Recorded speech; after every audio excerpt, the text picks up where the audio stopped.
हमारे सांसद जियाउर रहमान जब संभल में ही नहीं थे और उसके बावजूद भी उन पर एफआईआर दर्ज करना, ऐसा उदाहरण कभी किसी को मिला होगा देखने को, सुनने को? पूरा का पूरा कराया गया ये दंगा है। और किसने कराया? सरकार ने कराया, क्योंकि सरकार जो बेईमानी कर रही थी, सरकार जिसने वोट लूटा, सरकार ने जिसने मशीन पर ईवीएम की बटन बार बार पुलिस से दबाई, प्राइवेट ड्रेस में पुलिस लगाई, उस चुनाव में इनकी धांधली, इनकी चोरी न पकड़ी है, इसलिए जानबूझ करके संभल में घटना कराई है। कोई ऐसा मुसलमान भाई नहीं था जिसको इन्होंने रोका ना हो, लाठी से, बंदूकों से गाली गलौज की इन्होंने। एक पुलिस ऑफिसर ये कह रहा हो कि नेता बनना छोड़ दो, नेताओं का सहारा लेना छोड़ दो, किसके लिए भाषा थी वो? ये दुखद है जो घटना हुई है।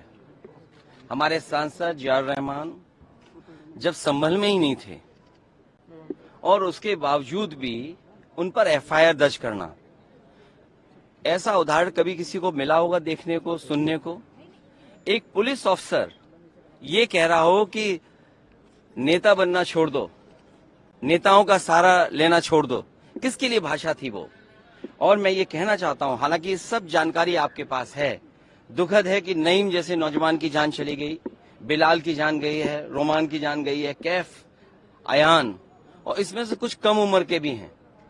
मुझे याद है जब मैं लखनऊ में प्रेस कर रहा था, उस समय जो जानकारी थी और जो जानकारी छिपाई जा रही थी, जब वहां पर लोकल स्तर से जानकारी हासिल हुई, तब मैंने कहा कि नईम की जान गई है और पुलिस की गोली से गई है।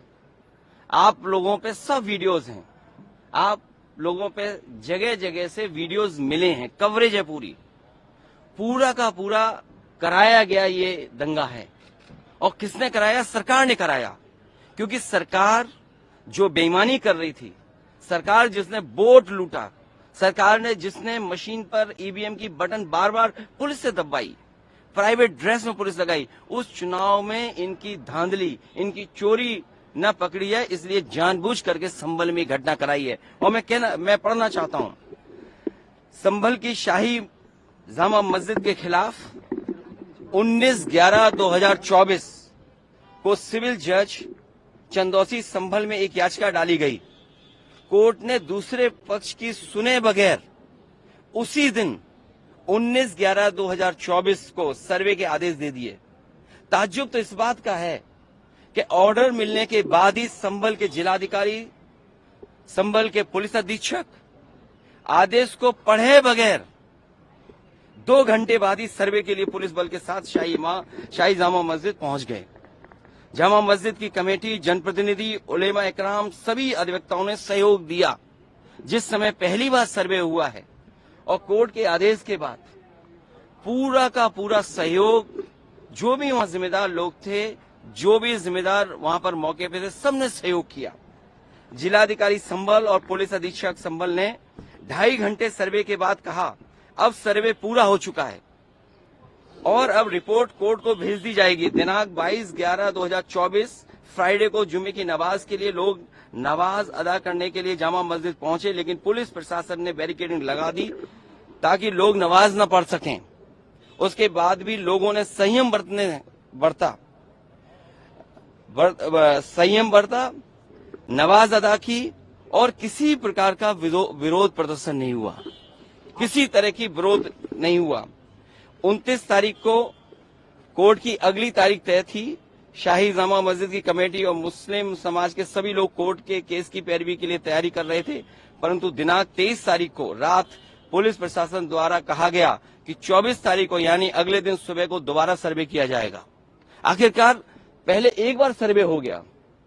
ये आदेश पुलिस प्रशासन को किसने दिया कि दोबारा सर्वे आपका होगा, जब पहले सर्वे में सब लोगों ने सहयोग मदद की, पूरा सर्वे हुआ, किसी को आपत्ति नहीं थी सर्वे पर, लेकिन जानबूझ करके आगे शाही जामा मस्जिद की कमेटी और अधिवक्ता ने कहा कि एक सर्वे तो मुकम्मल हो चुका है, अब दूसरे सर्वे की क्या आवश्यकता है। कोर्ट के आदेश का हमने पालन कर दिया, अगर दूसरा सर्वे करना है तो दोबारा आदेश करवाएं, कोर्ट के आदेश के बाद हम दोबारा सर्वे करा देंगे। लेकिन जिलाधिकारी संभल और पुलिस अधीक्षक संभल ने कोई सुनवाई नहीं की और तानाशाही दिखाते हुए और सुबह के वक्त से पहले शाही जामा मस्जिद आ गए। शाही जामा मस्जिद कमेटी और मुस्लिम समाज के लोगों ने फिर भी धैर्य रखा और दोबारा सर्वे के लिए अंदर ले गए।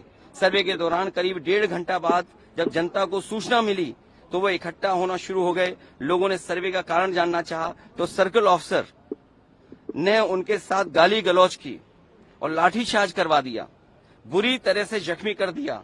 इसका विरोध करते हुए चंद लोगों ने पत्थर चलाए, जिसके बदले में पुलिस, सिपाही से लेकर अधिकारी तक ने अपने सरकारी और प्राइवेट हथियारों से गोलियां चलाई, जिसकी वीडियो रिकॉर्डिंग है, जिसके एवज में दर्जन लोग गोलियों से घायल हो गए। 5 मासूमों जो कि अपने घर से सामान लेने के लिए निकले थे, उनकी मृत्यु हो गई। संभल का माहौल बिगाड़ने में याचिका दायर करने वाले लोगों के साथ पुलिस और प्रशासन के लोग जिम्मेदार हैं। इनको निलंबित किया जाना चाहिए और हत्या का मुकदमा चलाया जाना चाहिए, जिससे कि लोगों को इंसाफ मिल सके और आने वाले समय में कोई इस प्रकार के संविधान के खिलाफ गैर कानूनी घटना को अंजाम न दे जा सके। और बीजेपी के लोग ये कह रहे हैं कि संभल को बांग्लादेश बनाना चाह रहे हैं। देखिए, अगर आप बीजेपी की बात मानोगे तो गड्ढे में गिरोगे, जाके बीजेपी की बात मानोगे तो खाई में गिरोगे। बीजेपी वालों से पूछिए, क्या चुनाव कराया था आपने उत्तर प्रदेश में? कोई ऐसा मुसलमान भाई नहीं था जिसको इन्होंने रोका ना हो। लाठी से, बंदूकों से गाली गलौज की इन्होंने। हम लोग लगातार कहते रहे और फिर बीजेपी के पास जवाब क्या, जब चुनाव आयोग को शिकायत की गई तो चुनाव आयोग ने खाना पूर्ति कर करके कुछ अधिकारियों के खिलाफ कार्रवाई की। क्या ये बता सकते हैं क्यों कार्रवाई हुई थी उनके ऊपर? क्या वोट रोकने का अधिकार था? क्योंकि वोट लूटने पे चर्चा न हो। ये लोग लूटने वाले लोग हैं, इनके लिए लोग कोई मायने नहीं रखते, लोग मायने नहीं रखते। इन्होंने तंत्र से समर्थन लिया और तंत्र से ही अन्याय कर रहे हैं। उनका सीधा साधा फार्मूला है, पहले वो अन्याय करते हैं, अगर आप अन्याय का विरोध करोगे तो आप उन्हीं के अधिकारी आपके खिलाफ तमाम मुकदमे दर्ज करा देंगे। क्या जियाउल इस्लाम वहां थे? हमारे विधायक वहां थे, सांसद थे क्या वहां? जियाउर रहमान, कोई बता दे। वो बेंगलोर में थे, वो अपने कार्यक्रमों में थे, संभल में नहीं थे। और ये तो उत्तर प्रदेश के बारे में आपको नहीं पता। आप में से सब उत्तर प्रदेश के लोग हैं।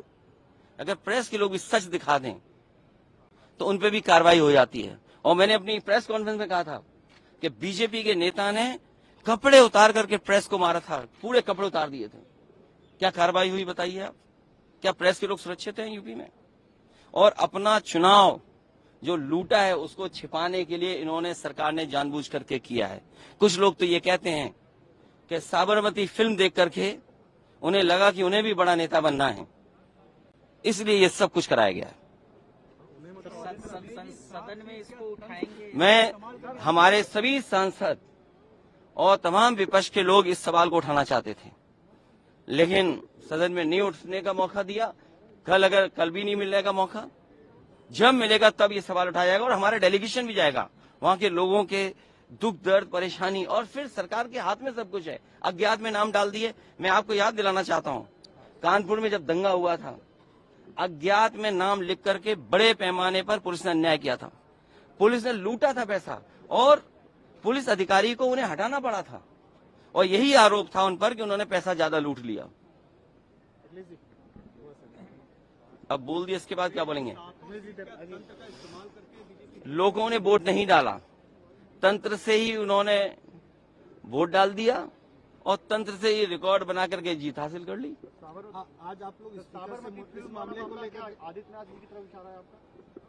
साबरमती सरकार करा रही है। और आपको बहराइच का नहीं पता, उन्हीं के विधायक ने बीजेपी के अपने कैडर के ऊपर एफआईआर लगाई, और एफआईआर में देखिए धाराएं क्या लगी हैं।